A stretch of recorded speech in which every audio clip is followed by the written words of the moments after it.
A chilly wind rustles through the narrow streets of Rosemont, a quaint town where the hustle of daily life seems to revolve around a single, busy thoroughfare. On one end of the main road, you'll find a worn-out grocery store with flickering neon lights, while on the other, there's a fancy high-end boutique that draws wealthy clientele from the city outskirts. It's a place of stark contrasts, where old meets new, and where the well-off brush shoulders with those who struggle each day just to make ends meet. In the heart of this town stands Daniel, a single father with kind eyes and a warm smile that rarely fades, no matter how difficult life becomes. He has a daughter named Sophie, a bright and curious 10-year-old who loves reading adventure novels and dreams of visiting distant lands. Despite the challenges Daniel faces, balancing 2 jobs, paying rent, and providing for Sophie on his own, he greets every sunrise with unwavering optimism. His hands are rough from hard work, and his face shows faint lines of exhaustion, yet he carries himself with quiet dignity. Even though times are tough, Rosemont has always been home for Daniel. He grew up in one of the older houses on Pine Street, and he knows almost everyone. Or at least he used to. Over the past few years, new businesses have sprouted along Main Street. Tourists with fancy cars now come here.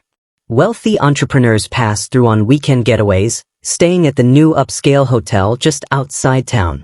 This change has brought a certain tension, as some locals struggle to afford the rising costs of living, while others thrive on the influx of affluent visitors. Tonight, the sky is a deep blue, starlight just beginning to emerge. Daniel closes up at the diner where he works the evening shift. With a weary sigh, he wipes his brow, punches out his time card, and steps outside to the sidewalk where Sophie waits. She's reading her latest library book under a street lamp, her legs swinging back and forth. Daniel can't help but feel a pang of guilt every time he sees his daughter patiently waiting. He wishes he could provide more for her, perhaps give her a stable home where she never has to sit outside a workplace after dark. But as of now, it's just the 2 of them against the world, and they find joy in the little moments, like walking home together, talking about Sophie's dreams for the future. "Dad," Sophie says softly, "do you think I'll ever travel the world? You know, see the big cities and the beautiful beaches?" She looks up with hopeful eyes, hugging her book close to her chest. Daniel smiles, though there's a subtle ache in his heart. He remembers what it felt like to dream big at that age. "Of course, my little explorer," he replies, ruffling her hair. "Anything is possible if we keep believing and keep working hard." He doesn't mention the bills piling up or the uncertain shifts at the diner. Instead, he chooses hope, an attitude Sophie has come to admire and replicate in her own innocent way. They start their trek down Main Street toward the small apartment they rent above an old bakery. The sidewalk is busy with tourists wearing designer clothes, holding shopping bags, and chattering about their purchases from high-end boutiques. Daniel and Sophie navigate through the crowd, stepping aside to let people pass. Most don't pay them any mind, though a few glance disapprovingly at Daniel's stained work uniform, as if it doesn't belong on Main Street after hours. In that moment, Daniel notices something unusual, an older gentleman sitting on a bench near the posh boutique, wearing threadbare clothes and looking somewhat out of place among the gleaming store displays. The man appears lost in thought, a battered hat resting on his lap. For a split second, Daniel wonders if the stranger needs help. However, Sophie is tugging on his arm, eager to get home, so he decides to keep walking, though he silently promises himself that if the man is still there tomorrow, he'll stop to check on him. As they continue, a prickle of unease runs through Daniel. He's felt the unspoken judgments from passers-by before, but tonight it seems heavier, like a storm brewing, threatening to unsettle the fragile peace he clings to. Though he doesn't realize it yet, this evening marks the start of a life-changing turn of events. The faint sense of disapproval he feels in the air foreshadows the discrimination he is about to face. And that discrimination will lead to a shocking revelation, one that not only changes his future, but challenges everyone's assumptions about who holds power and who deserves kindness. What do you think? How would you react if you sensed people were judging you simply because you seemed out of place? Or if they considered you unworthy based on appearances alone? Hang on to these questions because the next few days will show how assumptions can be devastatingly wrong, and how true worth often hides behind ordinary exteriors. A few days pass, and Daniel finds himself busier than usual. With school expenses piling up for Sophie, books, field trips, and the occasional birthday party gift for her classmates, he's been picking up extra shifts and delivering takeout orders around Rosemont in the early morning. One crisp Saturday, Daniel notices a sign in the window of Belle's Blooms, a boutique flower shop on Main Street, advertising a part-time position. He thinks this might be his chance to earn a little more on weekends. Daniel enters the shop, inhaling the sweet scent of fresh roses and lilies. A bell dings overhead. Behind the counter stands Belle, a middle-aged woman known for her beautiful arrangements and somewhat aloof nature. As he politely inquires about the job, she gives him a cursory glance, sizing him up. "Are you sure you can handle delicate flowers?" she asks with a raised eyebrow. "This isn't manual labor. It requires a certain finesse. Clients are quite particular, you know." Daniel forces a polite smile. "I'm a quick learner, and I take pride in my work. I'd be happy to start at the bottom, sweeping floors, cleaning vases, anything you need." Belle studies him for a moment longer before shrugging. "Fine. Be here at 7 in the morning sharp tomorrow. Don't be late." Thrilled at the opportunity for extra income, Daniel thanks her warmly. He leaves with a flutter of excitement. Maybe this will help him pay off a few bills faster. He pictures Sophie's smile when he tells her he can finally afford that second-hand piano she's been dreaming of. The thought fills him with renewed hope. The next morning, Daniel arrives early, determined to make a good impression. He's cleaning buckets in the back of the store when Belle's business partner, Greg, arrives. Greg is tall, sharply dressed, and radiates a sense of entitlement. He exudes impatience, tapping his polished shoes against the floor, scanning Daniel from head to toe. "Is that the new helper?" Greg asks Belle pointedly. "You sure he's the right fit for our clientele?" Belle merely rolls her eyes as if to say, "We'll see," and waves Daniel over. Daniel tries to greet Greg, offering a handshake, but Greg's eyes flick to Daniel's calloused palms before he casually ignores the gesture and turns away. The tension in the air is palpable, like static before a thunderstorm. Have you ever felt that uneasy sense that someone instantly disapproved of you?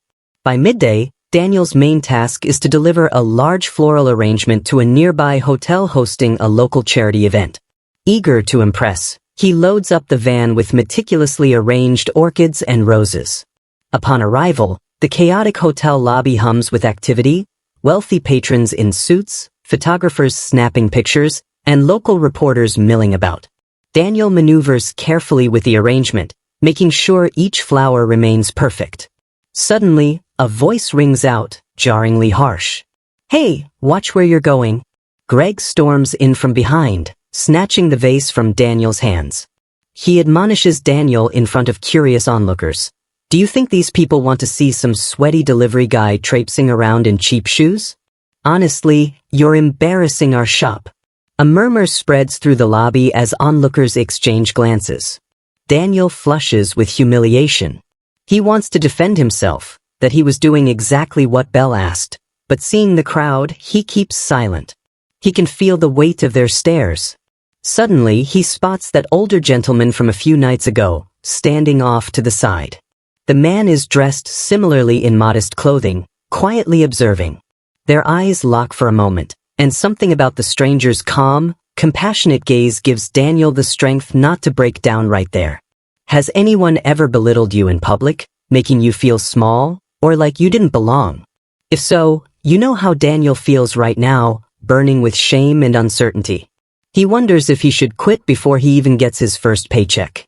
But Sophie's face appears in his mind, her hopeful smile, her unwavering faith in him.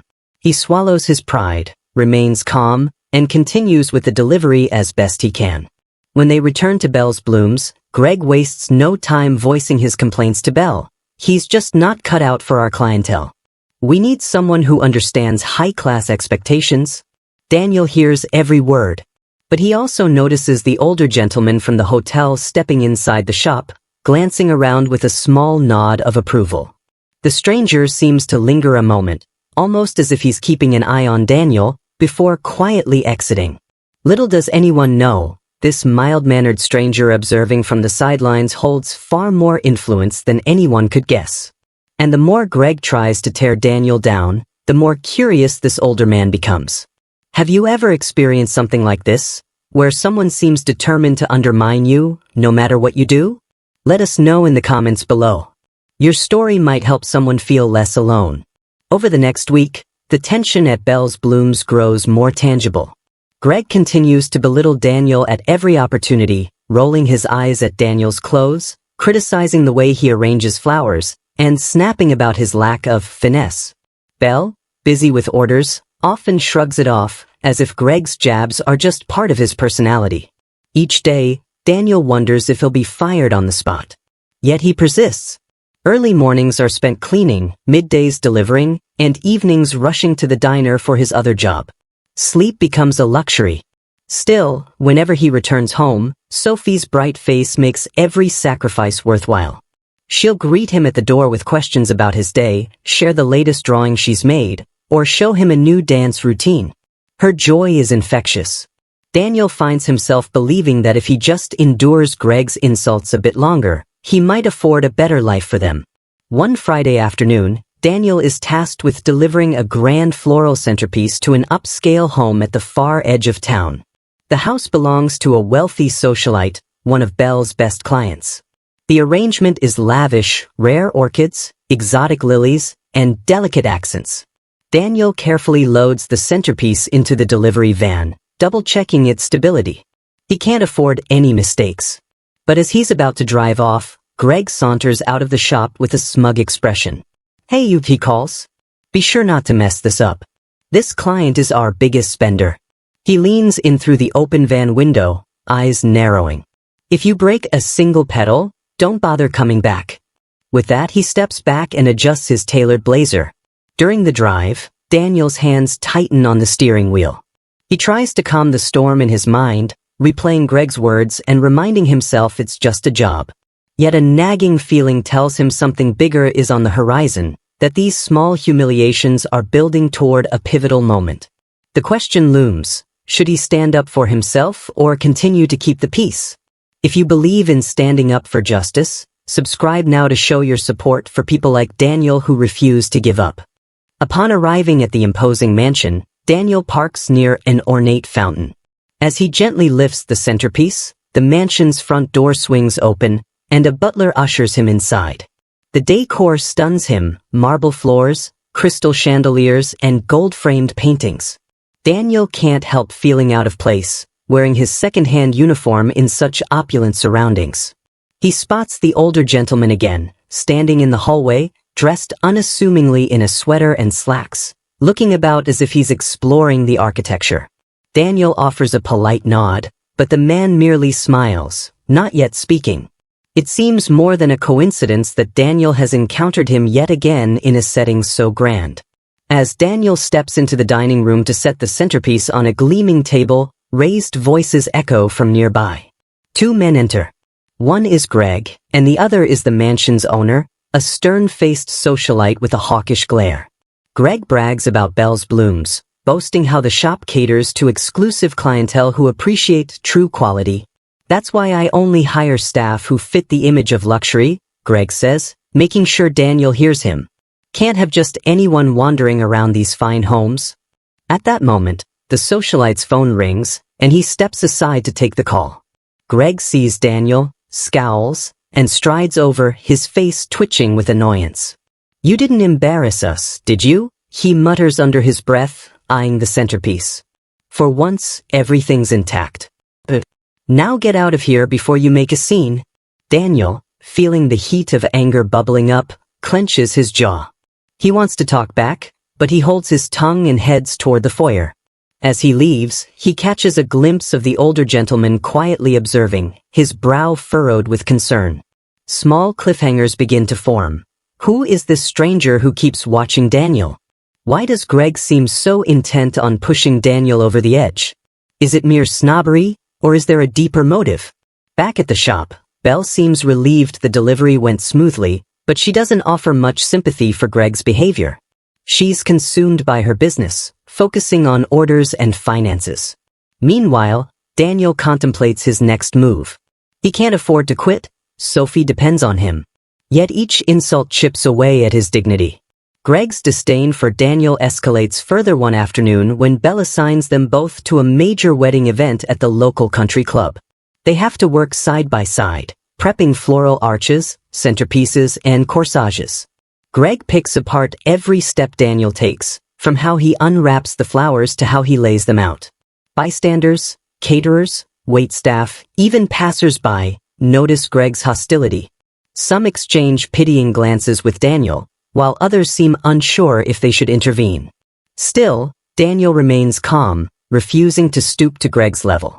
And once again, near the edges of this high society gathering, Daniel spots the same older gentleman, quiet, observing as if keeping an eye on the unfolding drama. Daniel wonders if he's a friend of Belle's, or maybe a relative of the bride or groom. He can't shake the feeling that the man's presence is important. Moments like these, where tensions rise and humiliations stack up, often precede a turning point. Could the upcoming wedding event be where Daniel finally reaches his breaking point?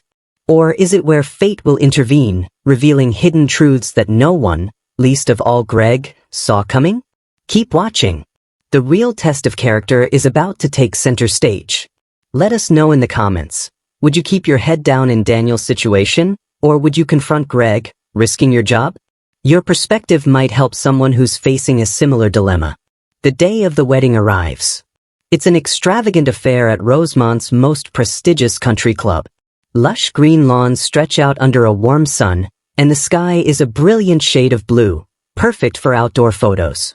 The staff scurries around, finalizing each detail for the bride and groom. Guests dressed in haute couture mingle by the garden fountains, sipping champagne. Daniel helps Greg and the rest of the Belle's Blooms team unload the van. The floral arches they've created are breathtaking, a canopy of white roses and ivy weaving together in delicate patterns. Daniel has spent hours painstakingly preparing them. As the ceremony's start time approaches, everything seems to be running smoothly, until an unexpected gust of wind topples one of the arches. A cascade of rose petals scatters across the lawn. Greg explodes, stepping forward in a rage. "You fool," he shouts at Daniel, pointing accusingly. "You should have secured it better. Look at this mess. You're ruining the entire wedding." Several guests turn to stare, including the bride's family and the wedding photographer. The hush that falls over the gathering is deafening. Daniel kneels down to gather scattered flowers, cheeks burning. He tries to explain that the arch was stable until the strong gust hit, but Greg won't hear it. "Get out of the way," Greg barks. "Let a professional handle this." Suddenly, a figure steps between them. It's the older gentleman, the same one Daniel has noticed time and time again. He places a gentle hand on Daniel's shoulder, as if to steady him. Greg, taken aback, stares at the intruder. "What do you want?" Greg snaps, irritated. The older man looks at Greg calmly. "There's no need to speak to him like that," he says, voice steady yet firm. A wave of confusion spreads among the onlookers. Who is this stranger, and why is he interfering? Greg sneers. "And who are you supposed to be?" At that instant, the wedding planner rushes over, eyes wide upon seeing the older man. "Mr. Harrington, we weren't expecting you so soon." Her tone shifts to one of deference. Unmistakable sign that whoever this man is, he's someone important. Greg's face flares with confusion, then a hint of apprehension. The older gentleman, Mr. Harrington, flashes a polite smile. "I do apologize for the commotion. I'm simply here as a guest." Then he turns to Daniel, helping him gather the scattered roses. The entire lawn full of guests, including the bride and groom, is now watching in stunned silence. Greg tries to regain control of the situation, but it's too late. People are looking at him with disapproval. The father of the bride, a well-known local official, approaches. "Mr. Harrington, is everything all right?" "Nothing that can't be fixed," Mr. Harrington replies, glancing meaningfully at Greg. "But I've seen enough to know that some folks here have been treated unfairly." He nods at Daniel. "And I don't like it." A tense hush follows. Greg opens his mouth to spew a defensive remark, but before he can speak, Mr. Harrington raises a hand. "I've observed how you've been treating this young man," he says to Greg. And I can assure you, your behavior is entirely unacceptable. The quiet calm in his tone carries more weight than if he'd shouted in anger. At that moment, Daniel's mind races. He pieces together the puzzle. Mr. Harrington, the man who's been quietly watching him endure humiliation, is clearly a person of immense influence. The wedding planner's reverential attitude, the father of the bride's concern. This must be someone with enormous power. The revelation feels surreal. The crowd parts as a security detail unexpectedly appears, confirming Mr. Harrington's status is far above average. Discreet but formidable, they hover near him, ready to step in at a moment's notice. Whispers ripple among the wedding attendees. He's the billionaire philanthropist? The one who invests in local businesses. I heard he donates millions to children's hospitals. Why is he helping that delivery guy? Someone murmurs. He's picking up the roses with him? That's so odd. Daniel feels a swirl of emotions. Gratitude, confusion, nerves. On one hand, he's relieved that someone of power is taking his side. On the other, he fears retribution from Belle and Greg, or from the wealthy clients who might blame him for the disturbance. But Mr. Harrington seems unworried. Instead, he addresses Daniel directly. I've seen how hard you work, how you've been trying to provide for your daughter. He smiles gently. Yes, I know about Sophie. I make it a point to learn about people's stories when I notice potential and injustice. Greg's mouth hangs open in shock, his complexion paling. You know about him? But why? Mr. Harrington levels Greg with a calm stare. Because not everyone who struggles is lazy, incompetent, or unworthy. Some of the hardest working people in the world face the greatest barriers. I've spent my life looking for individuals who deserve a helping hand. And for the past several weeks, I've observed Daniel, how he carries himself with dignity despite your bullying. Gasps spread through the crowd. The father of the bride signals to the wedding planner to pause the ceremony for a moment, sensing a larger issue at play. With all eyes on him, Greg tries to regain the upper hand. He gestures wildly at the toppled arch, but he ruined the wedding setup. Look at this chaos. Mr. Harrington's eyes flick to the arch, then back to Greg. I witnessed the gust of wind that caused this. It could happen to anyone. You simply chose to blame Daniel. Isn't that right? Greg sputters, glancing around for support, but no one comes to his aid. Meanwhile, Daniel stands stunned, struggling to process the fact that this powerful man has been following his ordeal, noticing his hardships, and actively choosing to intervene. Some guests begin to clap softly, as though acknowledging an injustice is being righted. Others stare in disbelief at Greg, who seems unable to form a coherent response. In that moment, Daniel gathers his courage. He steps forward, hands trembling slightly. Mr. Harrington, I don't know what to say. His voice is thick with emotion. Thank you for speaking up for me. And for noticing my daughter and me. The older gentleman lays a hand on Daniel's shoulder. You needn't thank me, he says, voice resonant with kindness. But I do want you to consider something. There's more to life than just surviving. You've shown sacrifice, love, and perseverance. I'd like to reward that. A hush of anticipation falls on the gathering.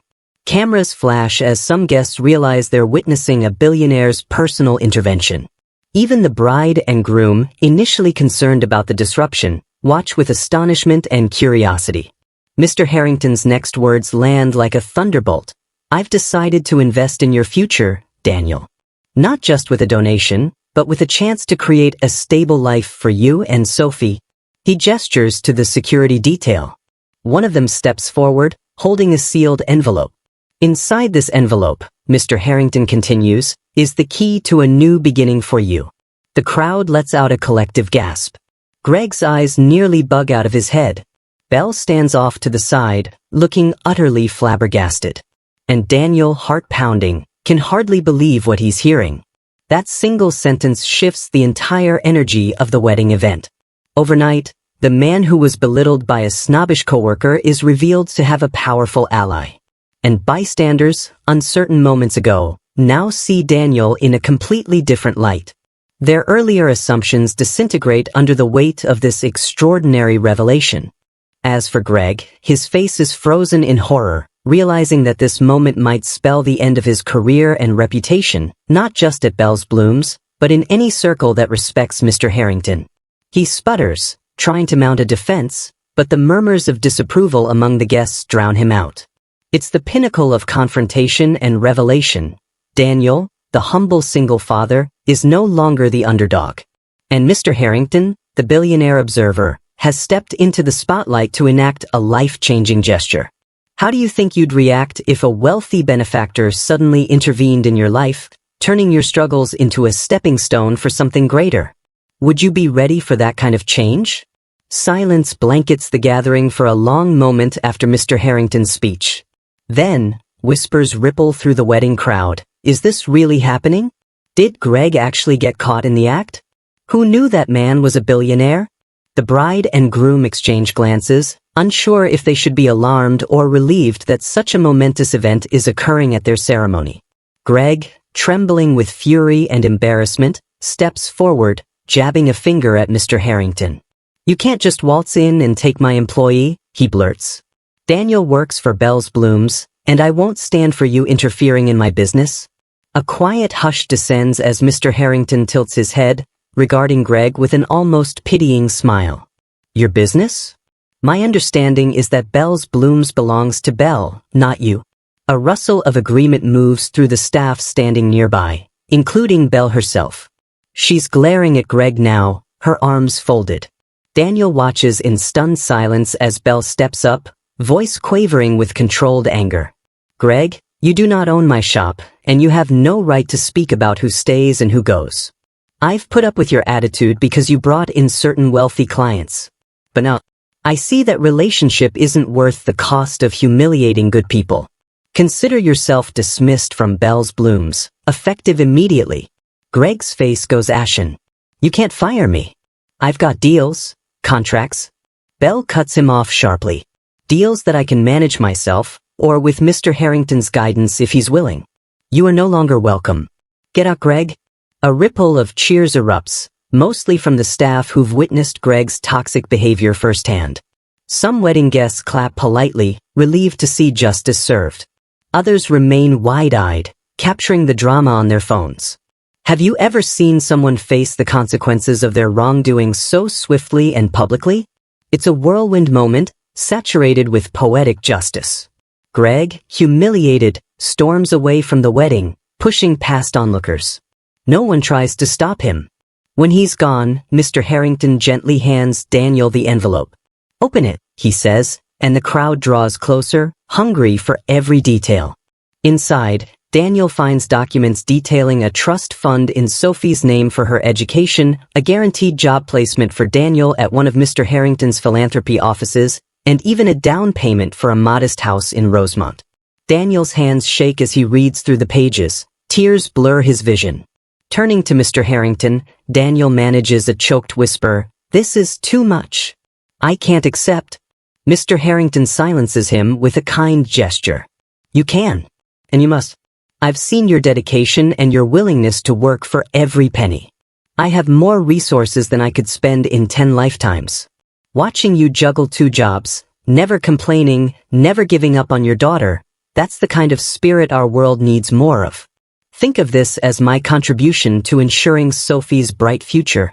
Emotion roils in Daniel's chest. He falls to his knees, clutching the envelope as tears spill down his cheeks. The crowd parts, stunned by the raw moment of gratitude unfolding. When Daniel finds the strength to stand, he gently embraces Mr. Harrington in a spontaneous gesture of thanks. Surprised, but touched, the billionaire pats Daniel's back. "Do you have anything to say?" the father of the bride asks, stepping forward in a gesture that suggests he wants to restore order to the event. Perhaps he hopes to finalize the ceremony, but also recognizes that something meaningful is happening here. Daniel, voice quivering, turns to the guests gathered around. I want to apologize for causing any disruption on this special day. But I also want to say," he looks down at the envelope, then back at Mr. Harrington, his eyes shining with gratitude. "I want to say thank you. Not just for the generosity, but for proving that no matter how hard life gets, there are still people out there who care. There are still people who see beyond status and stereotypes. Some wedding attendees dab at their eyes, moved by Daniel's sincerity. Others nod in agreement. Even the bride, radiant in her gown, offers a gentle smile. A hush of mutual understanding passes among everyone present. In a single, heart-stopping moment, the illusions of rank and appearance have been shattered by empathy and genuine kindness. And what of Greg? Word soon spreads that he is escorted off the country club grounds by security, ranting about how Mr. Harrington has no right to meddle in his affairs. The gossip swirling around the club indicates that Greg may face additional repercussions, as some of his wealthy clients learn how toxic his behavior is and refuse to associate with him further. It's the kind of karmic backlash many only dream of witnessing.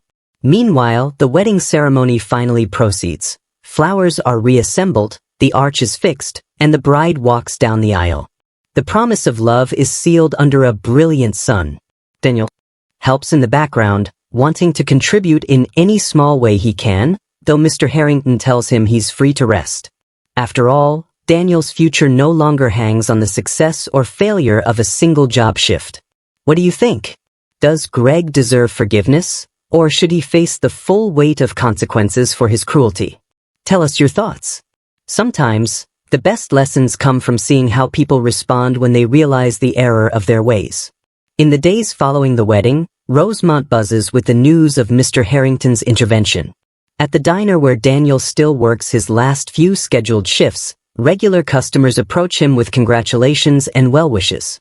Word spreads quickly. That single father who always showed up with a smile just got his big break from a billionaire. Sophie beams with pride every time someone mentions it. She's old enough to understand that something extraordinary happened, even if she can't grasp all the details. She catches Daniel reading over the documents for her new education fund and gently touching the picture of the small house Mr. Harrington arranged for them. Her eyes sparkle each time she imagines having her own bedroom, a place where she can finally stack all her books without fear of them getting lost or damaged. As for Daniel, he experiences a sense of relief and disbelief in equal measure. For so long, his life revolved around scraping by, enduring insults, and praying for a stable future. Now, he walks the streets of Rosemont with a renewed sense of purpose. He meets with Mr. Harrington's legal advisors to finalize the house purchase, learning about the philanthropic organization Mr. Harrington runs. This organization helps single parents, veterans, and struggling families find opportunities for sustainable work and stable housing. Daniel is offered a position that not only pays better but also allows him to help others who face similar hardships. One brisk morning, Daniel and Sophie head to see the modest house for the first time. Located on a quiet street with a view of rolling hills, it's nothing extravagant, but it's more than they ever hoped for. The white picket fence could use a fresh coat of paint, and the yard has overgrown shrubs, yet it feels like a dream come true. Sophie runs across the lawn, giggling as she imagines a swing set and maybe even a small garden. Daniel stands at the threshold, tears in his eyes, reminding himself that this is real, that after years of struggle, they have found a home. The next few weeks are a whirlwind of moving in.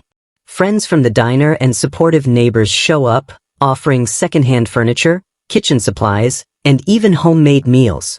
It's a testament to the connections Daniel has built through humility, kindness, and perseverance. He learns that when people see genuine goodness, they want to help.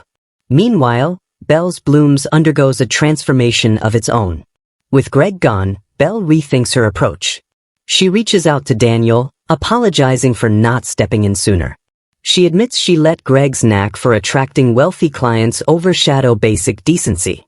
As a gesture of good faith, Belle delivers a huge bouquet of flowers to Daniel's new home, magnificent sunflowers and daisies that fill the living room with warmth and color. For many in Rosemont, Greg's public humiliation becomes a cautionary tale. People whisper about how arrogance and disrespect led to his downfall. Some wonder if he'll ever learn his lesson. Rumor has it he's seeking new partnerships in neighboring towns, but few seem eager to work with him now that they've heard about his behavior. Perhaps in time, he'll confront his actions and change. But that's a separate journey, outside the circle of Daniel's new life. The biggest triumph, however, is how Daniel's story impacts the community at large. Mr. Harrington's decision to step in galvanizes others to look closer at the people around them. The local council starts discussing programs to support low-income families, realizing how many Daniels are out there, quietly struggling, overlooked, and undervalued.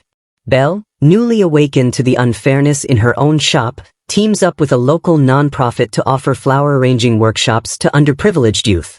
Slowly but surely, empathy and inclusivity begin to bloom in Rosemont. Sophie becomes a small-town celebrity in her own right.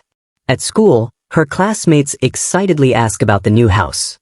She beams as she tells them she has her very own desk now, somewhere to do her homework and write her stories. Her teachers notice the shift in her confidence. During a class discussion on kindness, Sophie raises her hand and says, "My dad taught me that you can still be nice to people, even if they aren't nice to you. You never know who might be watching or who you might inspire." Those words echo the core lesson in Daniel's journey. Treat everyone with respect, because you never know what someone's story might be, or what power they might hold. We often judge based on outward appearances or social status, forgetting that real worth is measured by compassion and perseverance. In Daniel's case, it was his unwavering love for Sophie and his silent dedication that caught the attention of a powerful billionaire. But in truth, any of us might encounter individuals who could change our lives if we only show them our true character. Now, as Daniel locks up the diner after his final shift, he stands under the neon sign with a nostalgic smile. He's about to begin his new role with Mr. Harrington's foundation. There's a flutter in his stomach, excitement, nerves, and gratitude. He looks across the street at the bustling boutique shops, remembering how invisible he once felt there. This time, he feels seen, truly seen for who he is. He thinks about all the people who judged him by his worn-out sneakers or his second-hand clothing. He recalls Greg's cruel words and Belle's initial indifference. And he remembers the older gentleman on the bench, the same one he once thought might be in need. Little did he know it was the other way around. Mr. Harrington arrived to witness Daniel's quiet heroism. What would you do if tomorrow someone offered to change your life? Daniel might ask you. Would you accept the gift, or would you let pride stand in the way? Perhaps the question holds a mirror to our own biases and hesitations. So, if you support fairness and second chances, hit like, subscribe, and share this story with someone who needs a reminder that hope can appear in the most unexpected ways. Because in the end, it's not about wealth or social standing. It's about compassion, empathy, and recognizing that our kindness toward one another is what truly enriches the world.